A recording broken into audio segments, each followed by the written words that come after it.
selamat siang sahabat surga semua. Salam bahagia dan sejahtera dari Ommi Eliza Jejak Baik. Semoga teman-teman semua hidupnya bahagia, sehat dan dahsyat rezekinya ya. Amin amin. Nah, kenapa namanya Ommi Eliza? Omi itu kependekan dari Omi, Oma, Ica, Eliza yang pengen meninggalkan, jadi oma-oma yang pengen meninggalkan jejak baik. Baik teman-teman semua, kalau teman-teman ketemu channel ini tidak ada yang kebetulan, insya Allah membawa kebaikan-kebaikan gitu ya, insya Allah. Nah, pada hari ini kita membahas tentang 6 penyebab ketidakbahagiaan atau penderitaan. Dan kemudian bagaimana langkah-langkah simpel untuk mengatasi keluar dari situasi itu. Baik, sahabat surga semua. Jadi, kalau kita hidup, yang utama adalah tentu mencari bahagia ya, sepakat ya. Bahagia yaitu hatinya tenang, apapun tenang, ridho aja gitu ya. Namun kadang ada tanpa kita sadari kita kejebak situasi-situasi yang membawa kita tidak bahagia. Nah, itu dan kalau ini dibiarkan bisa berdampak kepada kesehatan mental kita, juga kepada kesehatan fisik kita. Baik, kita bahas apakah itu 6 penyebab penderitaan atau ketidakbahagiaan. 1 adalah menyesali masa lalu. Memang ada, malah kecenderungannya semakin naik, besar nih jumlahnya. Nah, ini jadi kita hal-hal yang masa lalu yang sudah berlalu sekian tahun ternyata di memori kita ini masih melekat dengan baik, sehingga bayangan-bayangan itu saat-saat kondisi tertentu muncul lagi, sehingga kita membuat kita bagaimana gitu pengen keluar tapi tidak mampu. Nah, itu kita menyesali tidak pernah lepas. Nah, saya punya teman di masa lalu, sebetulnya bukan teman, cuman kita ketemu waktu itu sama-sama healing, bapak-bapak. Jadi karena berapa kali ketemu, tahu-tahu setelah itu ujuk-ujuk beliau datang ke rumah, tahu-tahu udah duduk aja di teras. Rupanya beliau mungkin pengen bicara, pengen teman bicara gitu ya. Jadi beliau cerita, Bu, saya itu pengusaha, dulu saya cerita panjang lebar, dulu saya setiap tahun itu saya keluar negeri dari bonus omset saya, penjualan saya. Kemudian juga naik kapal cruise itu keliling gitu, terus saya udah pernah Bu. Kemudian ya tapi itu tapi sekarang kok jadi begini. Jadi beliau cerita rupanya apa penyebabnya Pak gitu, kenapa sekarang Bapak begini gitu. Rupanya beliau cerita, kita tahu teman-teman kali yang lahir di sebelum 90-an kali udah mulai mengerti ya, waktu kerusuhan 97, kerusuhan waktu kejatuhan Presiden kita Soeharto itu. Jadi ada kerusuhan dan penjarahan di Jakarta gitu. Jadi beliau ini punya 2 toko. Satu toko di Jakarta, satu di luar Jakarta, Bodetabek. Nah, saat ada kerusuhan di Jakarta, beliau pindahkanlah stok barang beliau ini ke yang di luar Jakarta, di Bodetabek. Beliau mungkin lebih aman. Ternyata apa yang terjadi, kerusuhan 98 kita tahu semua, itu fakta sejarah perjalanan hidup Indonesia ya, semua ada sejarahnya. Dan ternyata kerusuhan itu merebak di mana-mana ya. Yang toko beliau di Jakarta ternyata dijaga oleh aparat keamanan lingkungannya. Nah, yang di luar Jakarta malah yang dijarah habis-habisan, sehingga beliau rasa menyesal, merasa tidak terima mengapa saat itu saya memindahkan stok yang ada di Jakarta ke toko yang di luar Jakarta.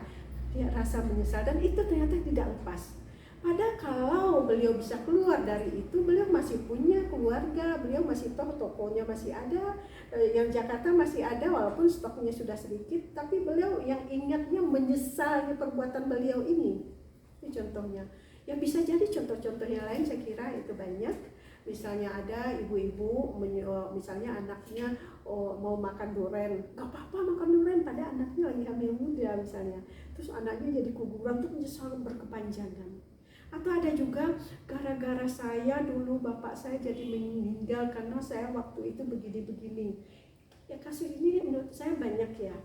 Nah silahkan teman-teman, mungkin teman-teman juga punya versi sendiri.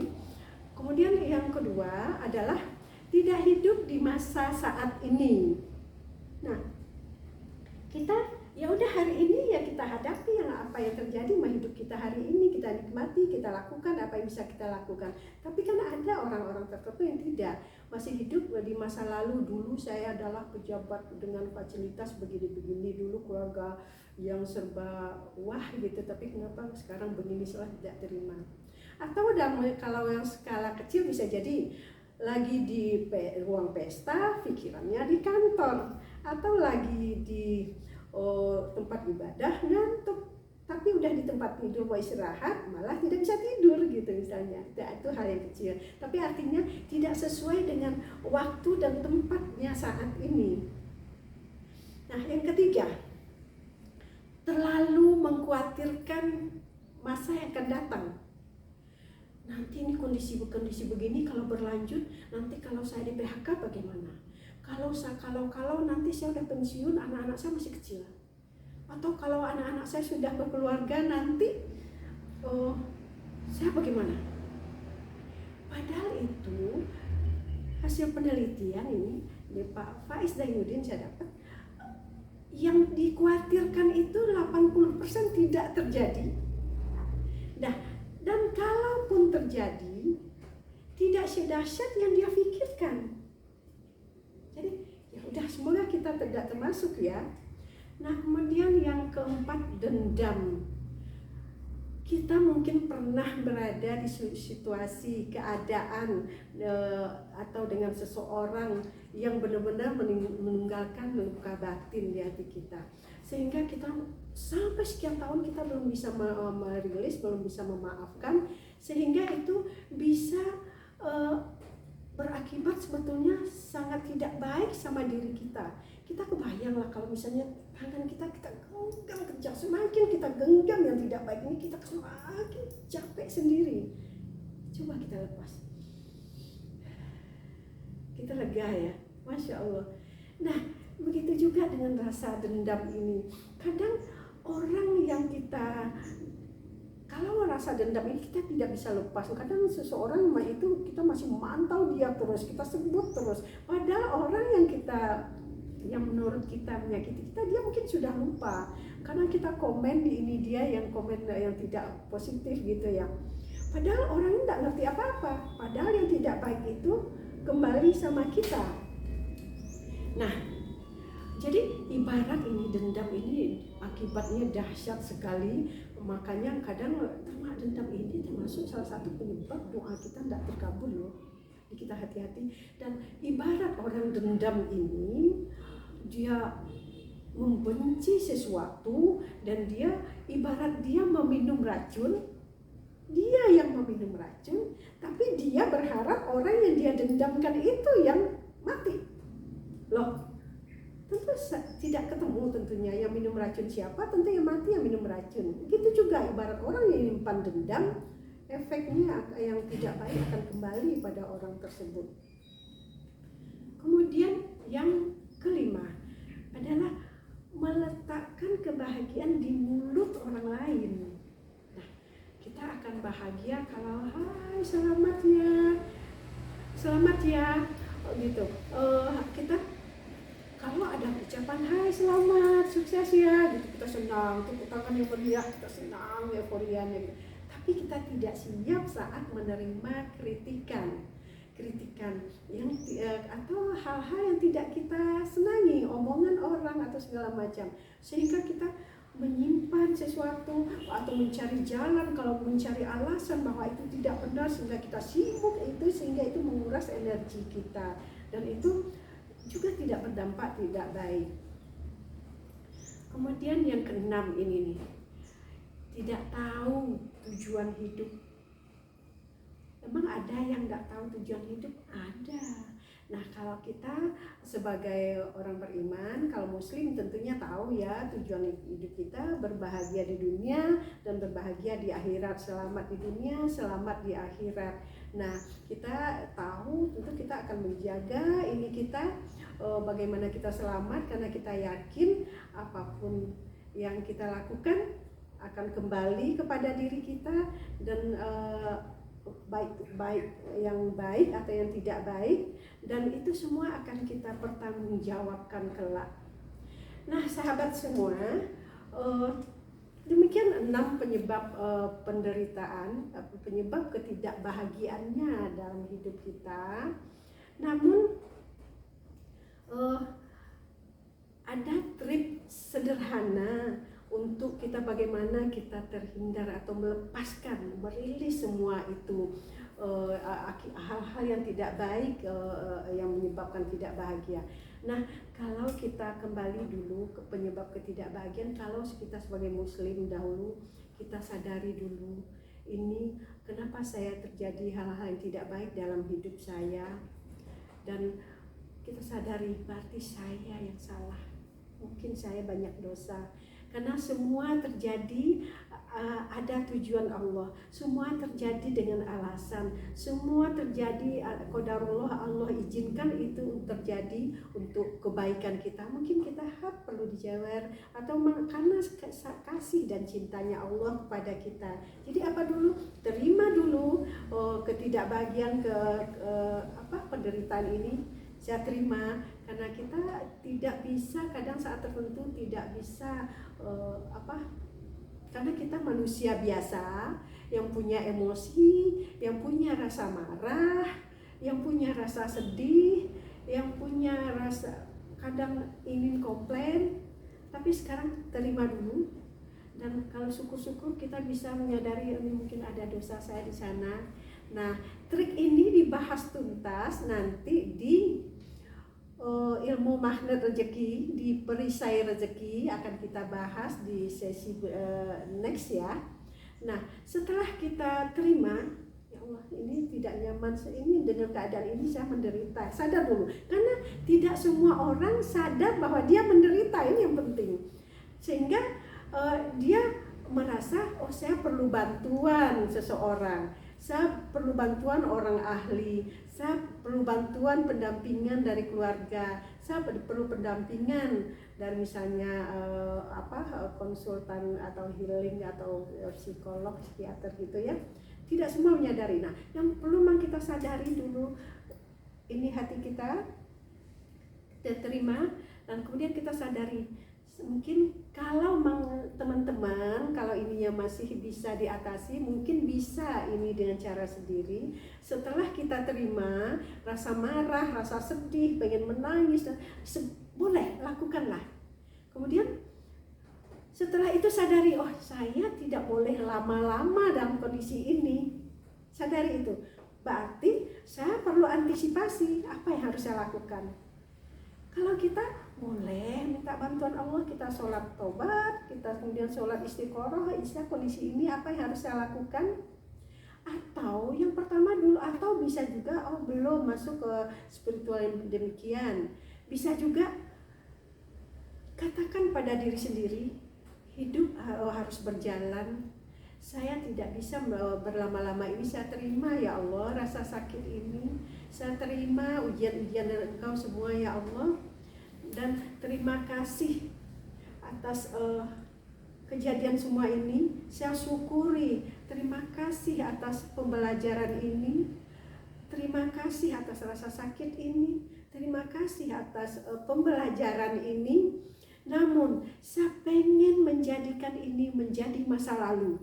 Saya akan melepaskan semua ya Allah. Ini saya akan memaafkan semua masa lalu orang-orang yang terkait dengan hal yang tidak baik itu, dan saya akan memaafkan diri saya sendiri, dan saya melupakan dan telah meletakkan ini di masa lalu. Bayangkan di dalam doa kita, kemudian kita minta Allah, kita berjalan ke depan, saya akan fokus ke hidup saya, ke masa depan saya dengan bahagia. Kalau saya bahagia, saya juga tentu bisa membahagiakan orang lain saya tidak menjadi beban orang lain, kemudian saya baru bisa menyebarkan kebahagiaan dan energi-energi positif kepada orang lain, sehingga bahagia dan bahagia. Jadi kita syukuri, akhirnya kita bersyukur. Terima kasih ya Allah, kita syukuri. Terima kasih, semua ada hikmahnya. Nah, mendapatkan hikmah ini tidak semua orang bisa, dan ini yang kita cari. Nah, untuk mendapatkan hikmahnya ini, nah teman-teman juga bisa melakukan, mungkin setelah sholat itu kan energi kita sangat bagus. Setelah sholat zikir gitu ya, tasbih, tahmid dan semacamnya gitu sampai ayat kursi, al-fatihah. Kemudian berdoa. Setelah doa, mungkin untuk hal ini karena begitu deep dalamnya di hati kita, kita ucapkan bahasa kita, ya Allah. Ucapkan seperti yang diucapkan tadi, terima kasih, saya terima ujian-ujian sebelumnya, rasa sakit yang saya alami, saya terima perlakuan seseorang kepada saya terima kondisi yang menimpa saya misalnya di kantor, tapi terima kasih atas pembelajaran ini, terima kasih atas ilmu ini, terima kasih atas pengalaman ini. Tapi saya memilih untuk memaafkan semua, memaafkan diri saya, dan saya menjadikan semua itu menjadi masa lalu. Saya izinkan ya Allah, bantu saya untuk menjadi pribadi yang bahagia mulai saat ini ke depan dan ke depan. Nah, teman-teman, kemudian setelah itu, apakah ini mudah? Tidak, apalagi itu kadang menyangkut dengan orang lain. Nah, orang lain, kadang kita udah pengen merilis, ternyata orang yang misalnya kita melepaskan seseorang di masa lalu kita misalnya, belum tentu orang ini terima. Maaf sebentar, bismillah. Nah, kita fokus saja. Jadi kemudian kalau afirmasi ini diucapkan terus di saat kita lagi habis sholat, pagi-pagi, atau mau tidur, atau lagi liburan di pinggir pantai, di alam yang indah dengan penuh rasa syukur. Berkali-kali, kalau kita bisa 3 kali, 5 kali, 7 kali, silakan. Tapi dengan energi bahagia ya, karena memang ini masa lalu saya, hari ini saya yang bahagia gitu. Kemudian fokus sama prosesnya aja. Nah, jadi ternyata masih sekali saat kita lagi down gitu, muncul rasa sakit itu muncul lagi. Saat tertentu, saat kita lemah, kayak ibu-ibu lagi PMS misalnya, muncul itu kadang-kadang ya, atau lagi capek sekali, hal-hal itu muncul yang tidak baik. Nah, bagaimana kita maininya? Kita fokus di proses, kita ulangin terus. Saya ingat salah satu kata guru gitu, ibarat kita melihat resep kue, kayaknya kuenya enak sekali. Nah, tanpa kita bikin, kita kerjain, kita masak dengan senang hati, urutannya kita kerjain gitu. Tapi setelah hasilnya jadi, loh kuenya bantat, ya kita memang belum ahli, ya enggak apa-apa. Jadi jangan fokus ke kue yang bantatnya, keren kuenya, nggak apa-apa, saya kali ini belum berhasil, tapi akan saya ulang lagi karena memang saya suka kue ini. Ibarat persoalan kita ulang lagi, bayangkan prosesnya kita lakukan dengan bahagia, dengan tenang, dengan waktu-waktu tertentu itu, kemudian ulangi terus. Nah, kemudian jika ada orang yang terkait dalam hal ini yang kita lepas, seseorang mungkin ada yang tidak terima merespon kita kembali, tapi kalau kita udah yakin itu udah menjadi masa lalu bagi kita akan tetap melangkah, dan semoga itu Allah memudahkan kita gitu ya. Sebab teman-teman, ingat batasan diri kita. Ternyata ini udah sekian tahun, ini saya harus keluar dari kondisi ini. Jadi ternyata saya sudah tidak mampu menghandle ini, saya harus meninggalkan, saya harus menjadi saya yang baru. Nah, teman-teman, setelah kita melakukan tahapan-tahapan tersebut, memang tidak mudah, karena ini udah bertahun-tahun bersamai kita. Misalnya merasa itu kita simpan, maka tidak mudah melepasnya. Namun dengan semangat yang keinginan untuk hidup bahagia, dan kita punya satu titik tujuan hidup lebih baik.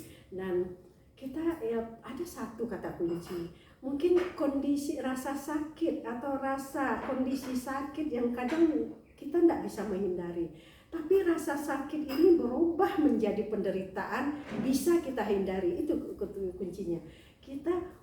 Penderitaan itu akibat rasa sakit bisa kita hindari, tapi rasa sakit hak yang kita kejebak situasi memang tidak bisa kita hindari. Nah, terakhir itu memang kita harus sadari batasan diri kita. Yang terakhir ini kita batasi batasan diri kita.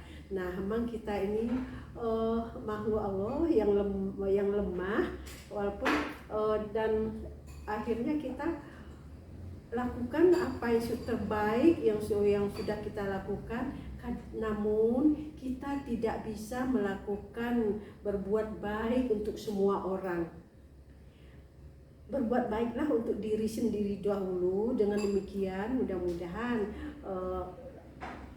setelahnya berbuat baik kepada orang lain. Sebab lingkungan butuh kita yang bahagia, lingkungan butuh kita yang menikmati hidup, sehingga kita bisa menebarkan energi bahagia itu. Jadi begitu teman-teman.